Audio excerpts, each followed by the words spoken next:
Hey, everybody, I'm Dr. John Sherk, and it is Wednesday morning at 11 o'clock Central, and that means this is Brown Bag Lunch, where I bring you my best 8 minutes a week of ways to improve and enhance the lives of air conditioning technicians in whatever way I can. Um, Today, I want to answer a question that came to me through our website. If you go to operationslaboratory.com under the tab Connect, if there are topics you want me to talk about, either here or on the podcast, HVAC Joy Lab Season 2 is rolling out on October 23rd. And this topic is actually also going to be a podcast coming up, so I can give it a little bit longer treatment. The question basically was, how do I get from being a technician in the field to being able to work in the office? The way it was worded was, it seems like what people want is some kind of hybrid leadership position out in the field that is still out there. So let's just talk about that. This is a very, very common question, very, very common problem. So I would start with this. Get clear on what you want and why you want it. Do you want to be a service manager? Or are you saying you want to get in the office because you'd be willing to get paid less, but I've got to get out of the heat? I'd be willing to be the dispatcher, right? You need to know what it is you're really wanting so that you can get more specific about going after it. Okay.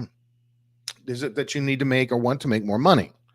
Is it that you just want that feeling of moving upward in your career and you're continuing to kind of take steps up in that sense?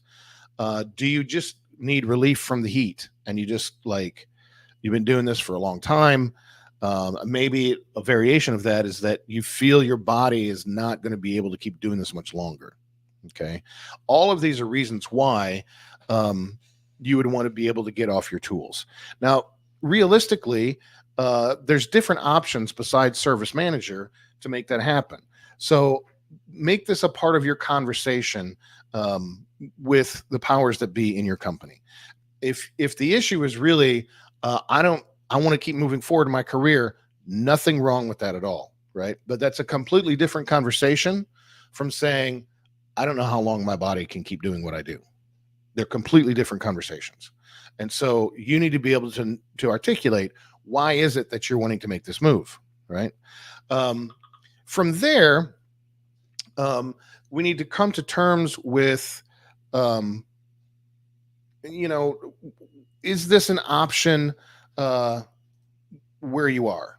Now, the truth is, in most cases, it is an option where you are, but you need to know, excuse me, you need to know that you're competing for that role. Because if you go to your owner or service manager and say, I'd like to make this move into the office, assume they've had this exact conversation with at least half of all the other techs in the company. Okay. And if there's one role and 8 techs have had this conversation, that means you now have to set yourself apart. And the way you set yourself apart is not how long you've worked there. Now, that matters. But in order to be really eligible and be viewed as a person for that role, you need to be able to they need to see you as set apart. Just makes sense, as doing something differently. Ellen, I see your comment there too. Like, be the one who's the most responsible, be the one who's the most accountable, be the one who your customers love you the most. Generally speaking, I push technicians first and foremost into be a customer service rock star. Be a communication rock star with everybody. Learn to communicate status. Learn to make sure that you know everything that is a priority issue for the owners and managers of the company, so that you can do that and make yourself eligible for that. I don't know very many air conditioning companies where the owners and managers inside the company are saying, we don't need any more leadership in this company. We've got all we can handle. We just don't need any more. I don't know any like that. And I know some that are filled with great leaders that the desire is always there, right? So on some level, the opportunity is always there. Now, having said that, you also need to account for things like this. Is this company family owned And all of the management positions are held by members of the family. And you can't really let yourself get caught in feeling like, well, this is unfair. I feel like I'm earning something. You may, to get the opportunity you need, you may have to go somewhere else to get it. Now, I don't recommend that as your first move. Normally, getting promoted from within gives you better continuity, gives the company better continuity. But if the reality is it's just not in the cards there for you, you should be honest with yourself, and you should assume, if I set myself apart in this company, I could maybe get promoted to the next level in another company about half the size of this one. And that last part is important. If you are setting yourself apart, but you just don't think there's an actual opportunity there, again, that's not first choice. But if you feel like it's not an option, then that option may exist in another company who they just don't have anybody that they're willing to promote, and they would be willing to consider you for that next role, say service manager, if you have enough experience in one location, and that location is essentially a bigger operation than the one that they're in. I'm not sure that it always works that way, but I have talked to enough owners that they tend to see, if you're one of 50 technicians at this company and you want to be a service manager and you've got the experience to do it, going to a company with 10 technicians to be a service manager may be an option for you if the other one isn't. Okay. So those are just my thoughts on this. The biggest thing, though, is to not get stuck, if you're a technician, in the idea that how long I've been here is the primary mover for getting a promotion or getting that next step up, because that just isn't really how it works. It does factor in. Owners and managers care about your loyalty over time, right? But it's really your performance. It's really your performance. Like, are you always the one, I hate to reduce it to this, but are you always the one with your shirt tucked in and everything that implies? Are your service reports on point every time? Are they turned in on time? Are your customers the ones that rave about you and the level of service you're giving them? These are all the factors that go into, how do I, get this promotion?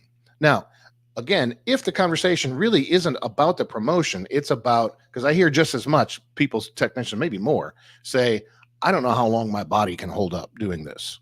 Then that's the conversation you need to have, right? There may be ways to modify your duties or do some, because if you've been there 20 years and you know what you're doing, they don't want you to leave. They want you to be there. And so if that's the problem you're solving, then be sure that you're not assuming the only way to solve that problem is becoming a service manager. Maybe there's another way to solve it. Okay. So that's it. Keeping in mind that it's not very hard, if you have some experience, to get hired as a technician in the current labor market. It's a different story to go the next level up. It's not that there's no opportunity there, but there's more, the ratio of people who want that job to the number of jobs available. At the tech level, more jobs than techs. At the management level, more techs than jobs. And so you're going to have to compete for those roles. But I have no reason to think that an average technician who decides this is what they want and commits themselves to it and does this over time, this isn't like a 2-week burst, will be given opportunities in most companies, because at the end of the day, not a single owner of an air conditioning company says, we don't need any more leadership here. We got all we need. That's just not the case anywhere. Okay. All right. So there's my advice, and watch for the podcast coming out. We're going to get more in depth into that issue. The October 23rd, we're rolling out season 2 of HVAC Joy Lab. I hope you'll look it up, and I hope you will get something out of it. Our opening podcast, by the way, we're going to have a few more on these physical things. We're doing an entire podcast just on knees, physical knees. And that's another one by request from a technician. So thanks for joining me this week, and we'll see you next week.